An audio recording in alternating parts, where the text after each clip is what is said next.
Ang babaeng tamad. Sa isang maliit at tahimik na baryo sa Bukidnon, may isang dalagitang kilala ng lahat dahil sa kanyang katamaran. Ang pangalan niya ay Clara. 17 taong gulang si Clara at nakatira kasama ang kanyang ina at bunsong kapatid na si Lina. Maagang namatay ang kanilang ama, kaya ang kanyang ina lamang ang nagsusumikap upang may makain sila araw-araw.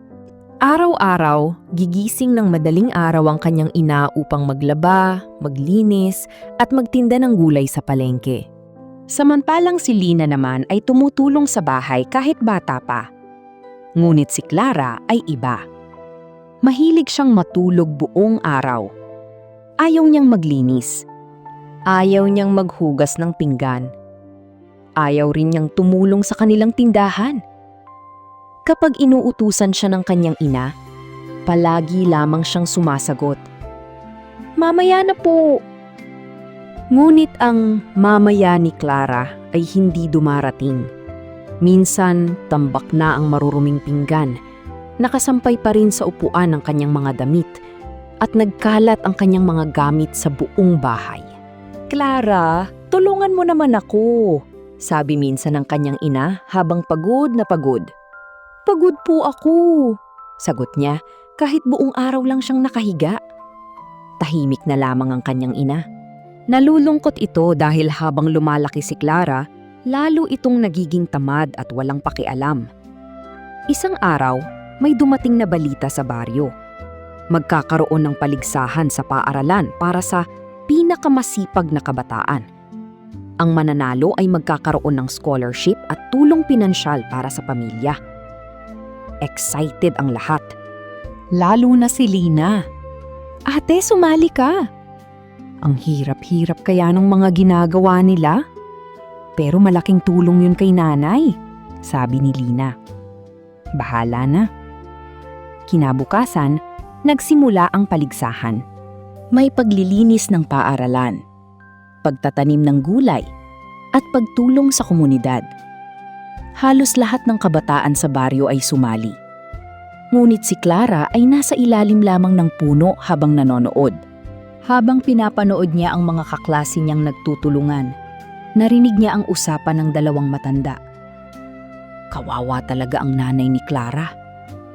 Oo nga, mabait ang ina pero tamad ang anak. Parang may kumurot sa dibdib ni Clara. Ngunit binaliwala lamang niya iyon. Lumipas ang ilang linggo. Lalong nahirapan ang kanilang pamilya. Nagkasakit ang kanyang ina dahil sa sobrang trabaho. Isang gabi, umuwi ang kanyang ina na sobrang hina. Bigla itong nahilo at bumagsak. "Nanay!" sigaw ni Lina. Nataranta si Clara. Sa unang pagkakataon, nakita niya kung gaano kapagod ang lahat para sa kanyang ina. Dinala nila ito sa maliit na klinika sa baryo. Sinabi ng doktor na kailangan nitong magpahinga. Ngunit kung hindi magtatrabaho ang kanyang ina, wala silang makakain. Tahimik si Clara habang nakatingin sa kanyang ina na mahimbing na natutulog. Bigla niyang naalala ang lahat ng pagkakataong hindi siya tumulong. Naalala niya kung paano siya magalit kapag inuutusan. Naalala niya kung paano umiyak ng palihim ang kanyang ina. At sa unang pagkakataon, nakaramdam siya ng matinding hiya.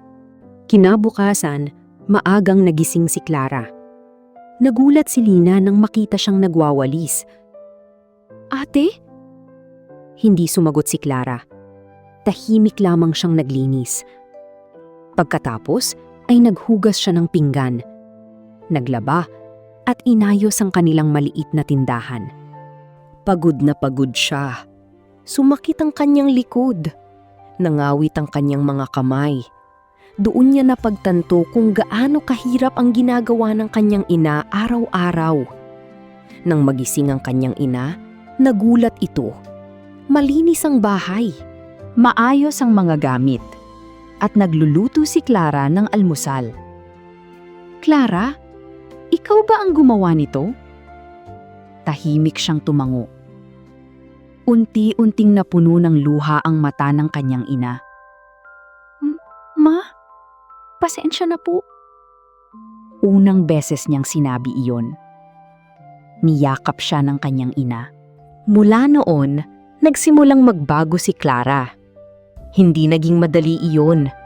Maraming beses na gusto niyang bumalik sa dati niyang ugali. Minsan, tinatamad pa rin siya. Ngunit sa tuwing nakikita niya ang pagod na mukha ng kanyang ina, nagpapatuloy siya. Habang tumatagal, napansin ng mga tao sa baryo ang kanyang pagbabago.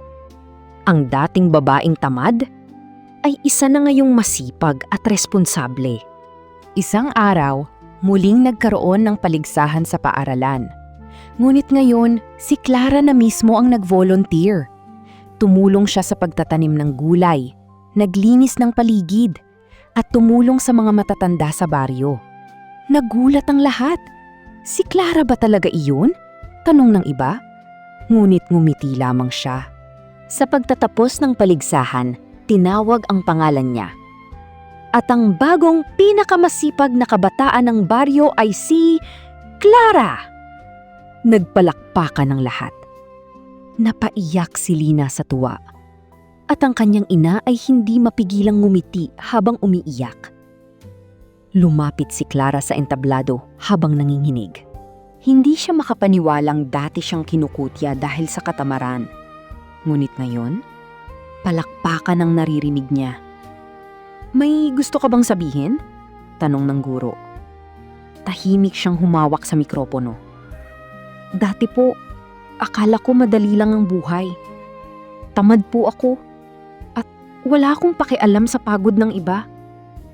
Pero natutunan ko pong walang mangyayari sa atin kung puro katamaran lang. Masarap pala sa pakiramdam ang makatulong sa pamilya. At mas masarap palang marinig na ipinagmamalaki ka ng mga mahal mo sa buhay. Maraming tao ang naantig sa kanyang sinabi. Mula noon, tuluyan nang nagbago si Clara. Nakatapos siya ng pag-aaral, naging guro siya sa kanilang baryo. At tuwing may batang tamad at pasaway, lagi niyang ikinukwento ang sarili niyang karanasan.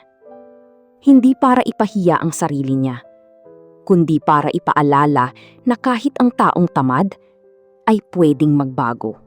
Aral ng kwento. Ang pagtulong sa pamilya ay hindi dapat ipinagpapaliban.